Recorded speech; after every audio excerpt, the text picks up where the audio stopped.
Giles Thomas from musculardevelopment.com, standing in for Ron Harris. He's not flying in till tonight. I'm joined by Maxx Charles. Max, how you doing? Very good. Okay, Max, well, you got third at the Arnold Classic this year, behind Cedric and Dallas, of course. So, you're obviously qualified for the Olympia. Why did you choose to do this show? I wanted to do something before the Olympia because I don't feel too good going in on points. I want to win before I go in. So you don't want to get 1 point, you want to go by an outright win? Yes. It's that simple. I want to win before I go in. So have you, how do you feel your condition compared to, say, the Arnold Classic? My condition, I mean, we always try to get better, but my condition should be close to it or about the same because it's not like I didn't really start prepping for that show. I was actually prepping for the Olympia, and so basically I only had 6 weeks to prep for this show. So I make it work the best that I could to come in the best condition that I could in a short period of time. Do you think this will help you improve for the Olympia as well, this show? Maybe get some feedback on where you need to go for the next few weeks? Yeah, that's the main point of doing this, to really see what I need to do to get better for the Olympia. So the thing I like about your physique is it's big, but you also have a nice small waist. You have very small joints. Do you actually maintain your waist through any, like, the waist trainers or anything like that? Or is it just natural small waist?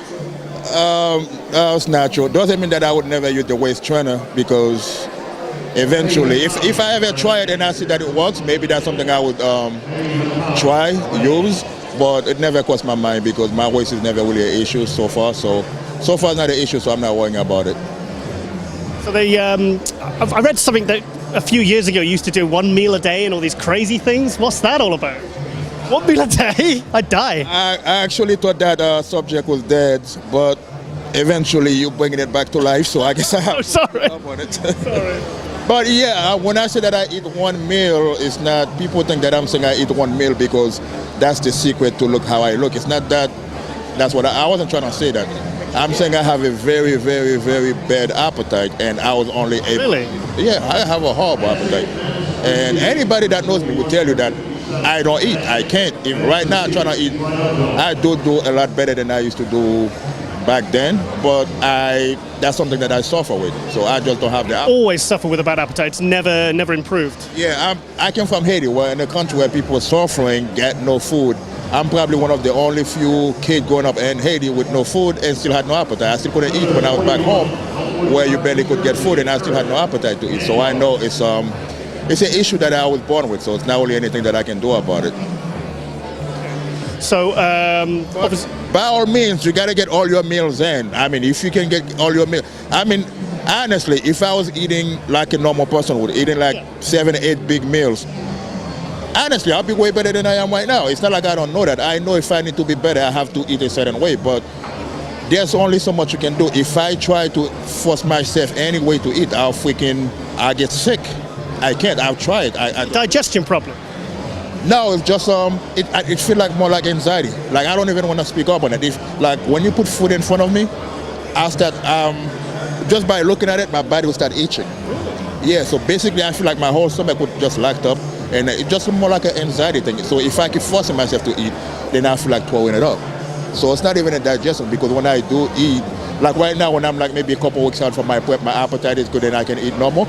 I digest my food real good, but it's not really a digestion thing. It's just like lack of appetite. I have I feel a lot of anxiety when I see food in front of me. I don't even want to look at it. See, if you bring a plate of food in front of me, the first thing I do is turn my back on it and just kind of push it away before I even start eating.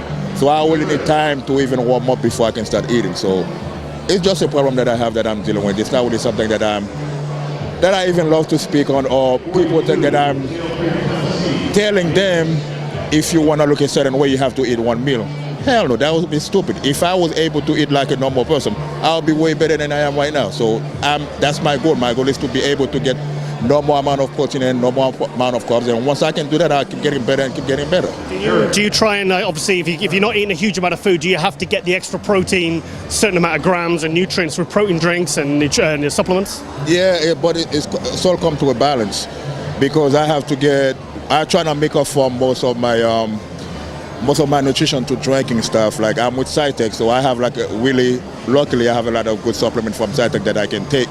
But if I can only have, let's just say, 2 regular meals for the day, and I go ahead and have like maybe 4 other meals of shakes, then it doesn't really mean that I'm really having 6 meals. Yeah. But if I can cut down, if I can force myself to eat as much regular food as possible, if I can get 4 regular meals and 2 shakes, then I'll definitely be better. So I try to push more for all the meals that I can get in first. When that fails and I have no other choice, then I try to bring in as many shakes or other stuff as possible. Remember Serge Nibray?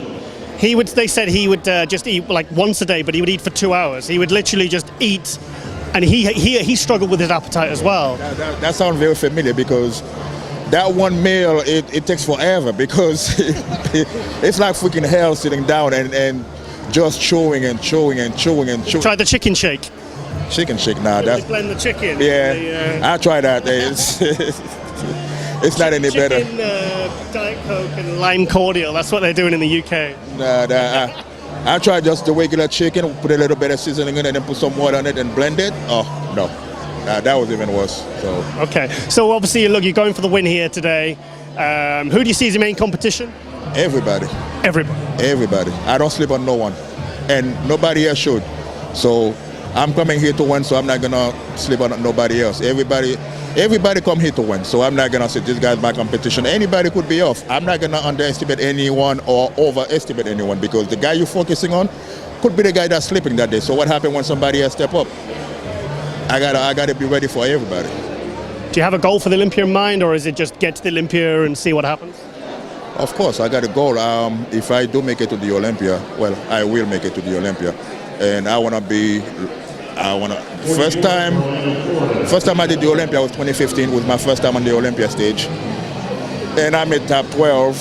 And good. I did say that the next time that I go one day, I want to be in the top 10, even or better. Good. Fantastic. For the Olympia. Okay, Max. Well, thank you for the interview. Good luck, best of luck on Saturday, and obviously, hopefully, we'll see you at the Olympia, cracking that top 10. Hopefully, the top 8. Of course. Thank you. Okay, thank you. All right.